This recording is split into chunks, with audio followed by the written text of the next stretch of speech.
Welcome back. ایک سیاست کئی کہانیاں، غدار کون. یہ ان دو کتابوں کے ٹائٹلز ہیں جو کہ ان میں سے ایک سیاست کئی کہانیاں رؤف کلاسا کی کتاب جو کہ عنقریب مارکیٹ میں آنے والی ہے، اور غدار کون سہیل وڑائی صاحب کی کتاب. اور ان دونوں کتابوں میں نواز شریف صاحب کے بارے میں کافی ذکر ہے. سہیل وڑائی صاحب نے تو جدہ، لندن اور پھر پاکستان میں ان کی سیاست پہ کافی تفصیلی چیز لکھی، اور رؤف کلاسا کی کتاب ایک سیاست کئی کہانیاں میں ان سے نواز شریف صاحب سے سعودی عرب اور لندن میں ملاقاتیں اور ان کی 10 سپتمبر کو واپسی کے حوالے سے کافی انکشافات ہیں جو کہ مارکیٹ میں آنے والے ہیں. سہیل وڑائی صاحب، میرا آپ سے سوال ہے کہ 10 سپتمبر 2007 سے لے کر 10 سپتمبر 2010 تک نواز شریف میں کیا تبدیلی آئی ہے؟ بہت سے لوگ تو کہتے ہیں کہ ان میں کوئی تبدیلی نہیں آئی، لیکن میں چونکہ میری رائے میں ان میں بہت تبدیلیاں آئی ہیں. نمبر 1 تو پہلی تبدیلی آپ یہ دیکھیں کہ پیپلز پارٹی اور مسلم لیگ نون کی شدید محاذ آرائی کے باوجود وہ ابھی تک اس بات کے لیے تیار نہیں ہوئے کہ کوئی کیئر ٹیکر سیٹ اپ بنے، مارشل لا آئے یا حکومت کی تبدیلی کی بات کی جائے. میں اسے بہت بڑی تبدیلی سمجھتا ہوں. اور اس کے علاوہ این ایف سی کا اکٹھے ہو کر این ایف سی کے بارے میں اتفاق رائے کرنا، پھر 18ویں ترمیم کے بارے میں اتفاق رائے کرنا، پھر سپریم کورٹ سے اگرچہ ان کے بظاہر یوں لگتا تھا کہ بہت ہی اچھے تعلقات ہیں اور وہ ہر موضوع پر ساتھ ساتھ چلیں گے، لیکن آپ نے دیکھا کہ جب 18ویں ترمیم کا معاملہ آیا تو انہوں نے اپنا جو سیاسی ہمیشہ سے ان کا نعرہ تھا کہ پارلیمنٹ کی سپریمیسی اور جو پولیٹیکل لیڈرشپ ہے اس کی سپریمیسی، انہوں نے اس کا ساتھ دیا اور سپریم کورٹ میں بھی یہ موقف لیا کہ نہیں، جو ابھی فیصلہ ہوا ہے 18ویں ترمیم کے بارے میں ہم اس کے ساتھ جائیں گے. تو یہ میں اس کو چھوٹی تبدیلی نہیں سمجھتا. اور اگر موجودہ حکومت کی تبدیلی اور مارشل لا کے راستے میں کوئی رکاوٹ ہے تو وہ میاں نواز شریف ہیں اس وقت. کلاسا صاحب، آپ 10 سپتمبر 2007 سے لے کے 10 سپتمبر 2010 تک سمجھتے ہیں نواز شریف میں کوئی تبدیلی آئی ہے؟ میرا یہ خیال ہے وڑائے صاحب کی، میں پارشلی ان سے ایگری کرتا ہوں کہ چینج تو بندے میں آتی ہے جب آپ سفرنگ میں سے گزرتے ہیں، تکلیفیں دیکھتے ہیں، تو ایک چینج کا آنا نیچرل سی بات ہے. وہ تو ہیں، چینجز تو ہیں ان میں. لیکن جو باتیں وڑائے صاحب بتا رہے ہیں، جو چیزیں گنوا رہے ہیں، تو میں نے یہ ضرور کروں گا کہ یہ ان کی پولیٹیکل کمپلشنز ہیں جو ان کو فورس کر رہی ہیں کہ اگر وہ بعض ڈیسیژن اگر پرو ڈیموکریسی لے رہے ہیں، اگرچہ ان کو اپریشیٹ کیا جانا چاہیے. وڑائے صاحب کا یہ کہنا کہ وہ جو عدلیہ کے ہاتھ سے ہٹ کے یہ پارلیمنٹ کو زیادہ وہ یہ پاور دے رہے ہیں، میں تھوڑا سا ڈیفر کروں گا کہ میری یہ انفارمیشن ہے جو کہ چھاپی بھی ہے اخبار میں کہ جب نواز شریف صاحب کی ملاقات ہوئی تھی گیلانی صاحب سے، لاسٹ ملاقات ہوئی، اس میں گیلانی صاحب پر یہ زور ڈالتے رہے نواز شریف صاحب کہ آپ پارلیمنٹ کا جوائنٹ سیشن بلوائیں، اس میں ایک ریزولوشن پاس کروائیں کہ ان وہ ججز جو وہ ہو رہے تھے جن کی ایکسٹینشن ہونی تھی، کنفرمیشن ہونی تھی، اور سپریم کورٹ کہہ رہی تھی کہ آپ ان کی کنفرمیشن کریں.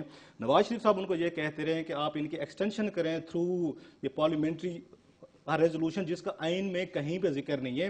سو نواز شریف صاحب چاہتے تھے کہ آپ اپنی ہی جو یہ ترمیم ہے 18ویں ترمیم ہے جس میں کوئی گنجائش نہیں، جس میں جوڈیشل کمیشن یا پارلیمنٹری کمیٹی کا رول ہے، اس کو مینیج کر کے وہ چاہتے تھے کہ آپ اس کو پارلیمنٹ کے ذریعے ایکسٹینشن کرا دیں تاکہ ججز صاحبان جو ہم سے چاہتے ہیں ہم ان کو دے دیں. اور یہ بات ان کے وکیل شاہد حامد نے بھی سپریم کورٹ میں وہاں پہ جا کے کہی ہے. ایک تو یہ ہے کہ ڈیویشنز ہیں، دوسرا ملٹری کے ساتھ نواز شریف صاحب کی کبھی بھی انڈرسٹینڈنگ نہیں ہو سکتی، جو ایک پرسنل لیول کی ان کی ایک دوسرے سے اینمنیٹیز کا اسٹیبلشمنٹ کے ساتھ پرابلم چل رہا ہے. آپ دیکھیں گے چودھری نثار علی خان کی یا شہباز شریف صاحب کی 6-7 تو خفیہ میٹنگز ہیں جن کا ایک ہمیں پتہ ہے. یہ کوشش کی جا رہی ہے کہ اسٹیبلشمنٹ کے ساتھ وہی لنکس لانے کی، ایک دوبارہ ایک نیا ایک یہ گٹھ جوڑ کرنے کی جو کہ 90s کی پالیٹکس میں تھا. اب یہ کہنا کہ نواز شریف صاحب کو چودھری نثار علی خان یا شہباز شریف صاحب کی خفیہ ملاقاتوں کا آرمی چیف سے نہیں پتہ تھا، تو پھر میرا خیال ہے نواز شریف صاحب کی لیڈرشپ پہ کوشچن اٹھائے جانے چاہیے. اگر انہیں پتہ تھا اور ان کی انڈورسمنٹ سے ہوا ہے تو پھر میرا خیال ہے کوئی تبدیلی نہیں ہے ان میں. جیسے وہ 12 اکتوبر کو چھوڑ کے گئے تھے ملک سے اور یہ 10 ستمبر کو واپس آئے ہیں تو ویسے کا ویسے کام چل رہا ہے. سو کچھ میرا خیال ہے کہ ان میں ابھی کچھ چیزیں انہیں سیکھنے کی ضرورت ہے، کیونکہ یا شاید ہمیں نواز شریف صاحب کو سمجھنے کی بھی مزید ضرورت ہے. سہیل وڑائی صاحب، یہ کہا جاتا ہے کہ پالیٹکس جو ہے وہ پاور کی گیم ہوتی ہے، اور اگر 1998 سے لے کے 2010 تک کا سفر دیکھیں نواز شریف کا تو لگتا ہے کہ نواز شریف صاحب ایک لوزر ہی ہیں، اور جو ایک بظاہر ایک پرنسپل سٹینس آن پالیٹکس نظر آتا ہے وہ ایک لوزر کا سٹینس ہے. اور اگر وہ سیاست میں پاور میں ایک دفعہ دوبارہ آتے ہیں تو شاید جتنے اصولوں کی باتیں ہوتی ہیں وہ شاید ہمیں نظر نہ آئیں. کیا آپ اس آبزرویشن سے ایگری کریں گے؟ دیکھیں جی، میں تو پاکستان میں جو سیاستدان ہیں ان کو ملک کا سب سے عقل مند اور سب سے بااثر طبقہ سمجھتا ہوں، اور میری رائے میں چاہے جتنی جو پولیٹیکل پارٹیز کے ہیڈ ہیں یہ ایسے ہی نہیں بن جاتے. میاں نواز شریف کی زندگی کا سفر آپ دیکھیں کہ کن کن مراحل سے وہ گزرے ہیں.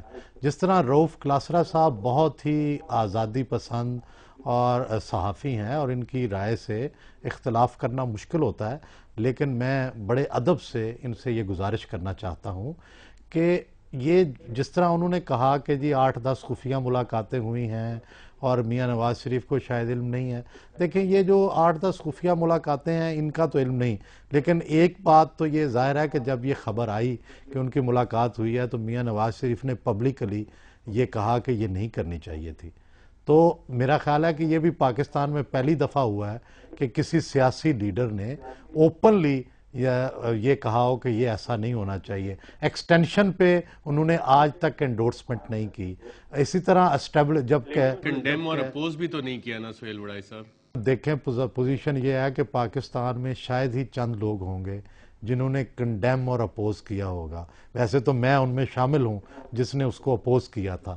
اور میں یہ سمجھتا ہوں کہ وہی جو آپ بات کر رہے ہیں کہ پاکستان میں پالیٹکس ہے ہی اسٹیبلشمنٹ کے ساتھ، لیکن پھر بھی اگر آپ تھوڑا سا فاصلہ بھی اگر پولیٹیکل لیڈرز قائم کرنے میں کامیاب ہوں تو ہمیں بجائے اس کے کہ انہیں کنڈیم کریں ہمیں اس کی داد دینی چاہیے. اور میاں نواز شریف نے بڑی خوبصورتی سے وہ فاصلہ ابھی تک قائم رکھا ہوا ہے. بالکل سہیل وڑائی صاحب، آپ نے بات کی کہ سیاست شاید اسٹیبلشمنٹ کی سیاست ہے پاکستان میں، اور آپ نے اس کا ذکر بھی کیا ہے اپنی کتاب میں. اس پہ ایک وقفے کے بعد گفتگو جاری رکھیں گے.